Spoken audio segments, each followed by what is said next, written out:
Hello, my name is Paul Batson, and today I'm going to provide you an overview of the OpenText MxDR platform. This is the platform that we use for our managed extended detection and response service. So starting off with our overview, this is our main dashboard. This has various kind of panels that give us an overview of what's going on for a particular customer. So as you can see, that I've redacted some info that's specific for a customer, but this was taken live from our platform this week. So the top panel just gives us an overview of the last 5 unread alerts. This isn't really the place that the analysts work out. I'll show you that in a little while, but it gives us an overview of what's going on. The number of events over time. You can look for kind of spikes or gaps, and the event volume over time again, and the some of the event sources that are coming in with a little spark line, just showing us kind of numbers of events that are coming in. Just scrolling down a bit further, we've got a panel that shows us the total daily volume for the last 12 months, which is good for showing kind of how the ingestion is happening over an extended period of time. So as you can see, we're for this particular customer we're in the kind of 200 to 300 gigabytes per day range. Onto the alerts panel, which this is the main place that the analysts work out of. So just at the top here, we've got some ability to do some filtering. I'm not going to show you that today, but we can filter by things like the name of the alert or the severity. We've got a timeline which shows the alerts coming in over time, and we've got a date time drop down which we can kind of pick the what kind of time range we're going to look for. Typically, we're the analysts are going to be working across over the last day so that they can kind of see a kind of range of alerts.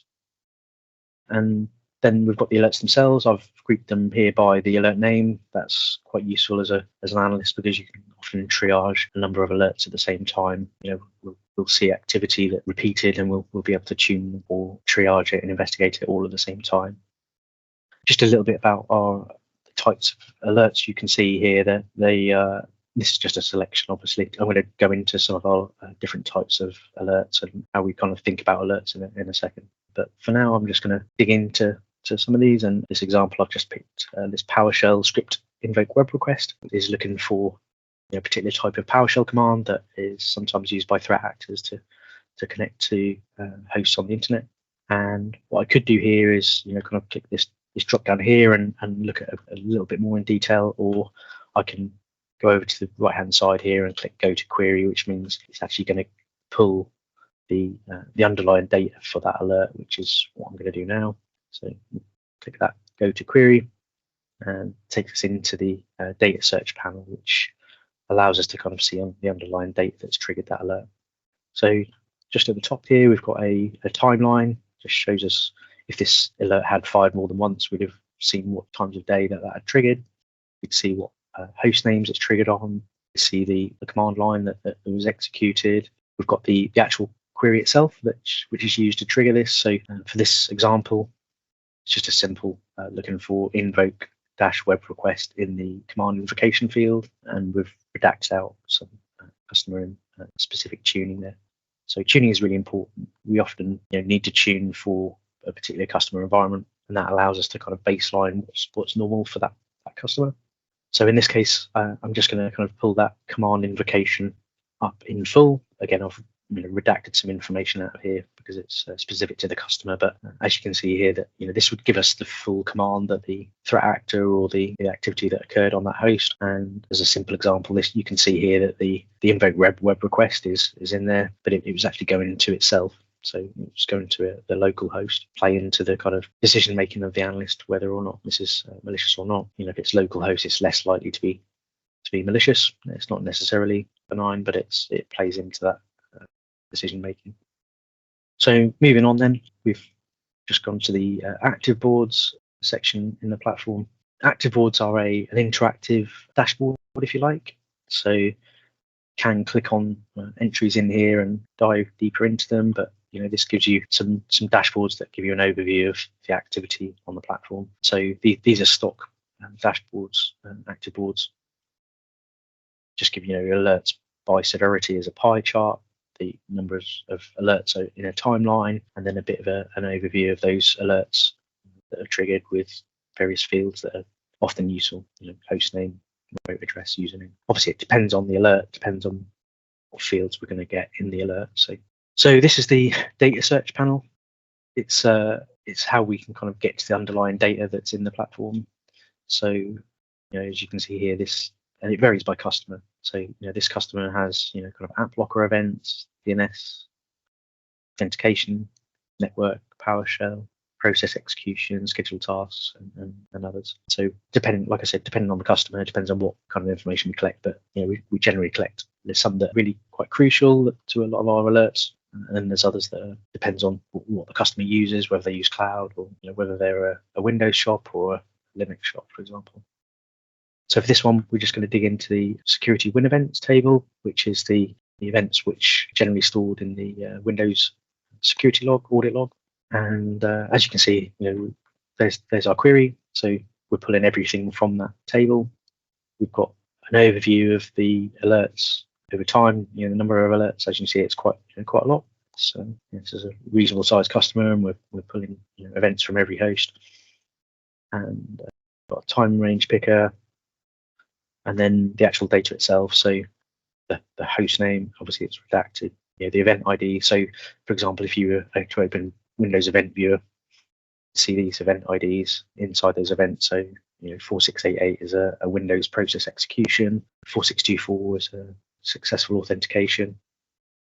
See the command line, if there's one associated, parent process, and the process name if it's appropriate. And this panel is used really in three primary ways.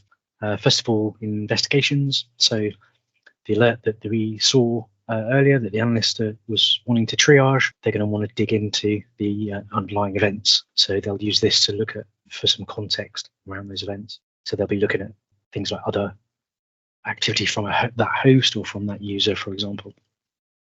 Secondly, for alert research and tuning, so being able to create alerts based on developments in threat actor techniques. So we'll be able to create some activity through testing, have a look at what events come out, and then be able to create the alerts based on that and tune those alerts once they're in production. So for example, scripts that are operating, being run in your environment, they may trigger our alerts. So we'll need to tune those so that it's the analysts aren't being flooded with alerts that aren't adding value.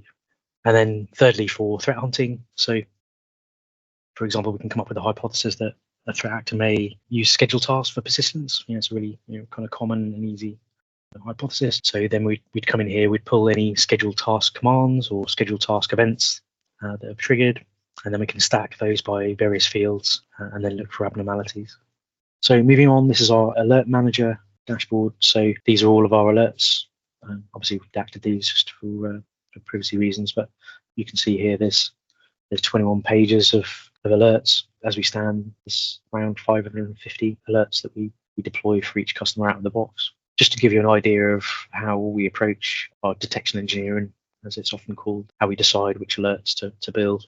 We've moved away as an industry from detecting what we call an indicator of compromise. So things like file hashes, domains, IP addresses. We do still detect on those. There's threat intelligence that we can really use to search for those things. But as a threat actor and as somebody who's been involved with pen testing and red teaming in the past, it's very trivial to change some of those things. To be able to take a piece of malware and just change one bit in that malware so that it has a different file hash is trivial. To be able to change a domain is trivial. Same for an IP address. So we built our alerts around things that what we'd say is are less brittle. They're things that are going to be more robust over time to be able to catch threat actors breaking into networks. And for example, it's, as I showed earlier, the PowerShell invoke web request. That commandlet is, we often see that in threat actor activity, in their tactics, techniques, and procedures. So it doesn't matter about the domain. It doesn't matter what malware was used. If any malware was used at all, it may be that they're just using living off the land, built-in commands on a host. But if they use that invoke web request, then we're going to see it. We'll be able to alert on it. So they're the kinds of behavioral kind of detections that we try to focus our efforts on. They're often mapped to something called MITRE ATT&CK, which is a framework that's available on the internet. Breaks down techniques into various tactics. So, for example, in persistence, there's different methods of getting persistence: scheduled tasks, creation, registry run keys, for example, services. So our alerts are mapped to those so that we can kind of keep up with changes in threat landscape. So as threat actors find new techniques, we look to build detections for those. So just drilling into one particular alert here. So this alert name is Com Services Credentials Access. And we actually saw this on a customer just a couple of weeks ago. And here's the query for that. So in this case, it's looking in the security win events, so the security audit log on a Windows host, and it's looking for a process name of run-dll32, and where in the command line it's in com services and mini-dump. And this is a way that using living off the land technique to be able to extract credentials, a bit like, if you've heard of Mimikatz, that's a tool for extracting credentials. Mimikatz itself is often signatured, so that threat actors are moving away from using the actual Mimikatz binary, but it's they'll use, this is another technique to extract credentials out of the LSAS process. So, we'll build a detection for it. And there are other ways, there's other alerts, I won't go into them, but how threat actors can do this without potentially using these, for example, without using the string mini dump, but we've got detections for those as well. So we're constantly trying to evolve to keep up with different techniques that you can use to carry out their activities. That's all. Obviously, if you've got any questions, just reach out to the team. We'll be happy to help. Hope that's been useful, and speak to you soon.